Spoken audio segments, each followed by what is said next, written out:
Good morning అండి అందరికీ.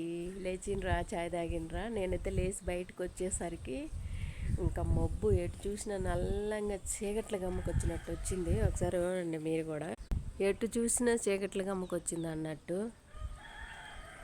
రాత్రి అంతా అంటే సప్పంగా వాన పడ్డట్టున్న మబ్బు. ఇంతకు మీరుండే కాడ ఎట్లనే ఉందా మబ్బులేసి, లేదా వర్షం పడుతుందా? కామెంట్ చేయండి. నేను పొద్దున్నే పైకి వస్తే ఒకసారి చూడండి ఎంత బాగుందో కదా. పెద్దదనమాట, మందార పువ్వు కూడా పెద్దది. మనం పూజ చేసుకోవటానికి కూడా ఒక్క పువ్వు పెట్టినమంటే ఒక దేవుడికి నిండుగా ఉంటుంది అన్నట్టు. బాగుంది, చాలా బాగుంది. కానీ రెక్క మందారాలు పూసినన్ని పూయదనమాట ఇది. పూస్తే 1, 2 అంతే. పెద్ద చెట్టు అయినా కూడా కొన్ని పూస్తుంది. కానీ రెక్క మందారం అయితే ఎర్రగా పూసిద్ది అన్నట్టు. చాలా పూలు వస్తాయి.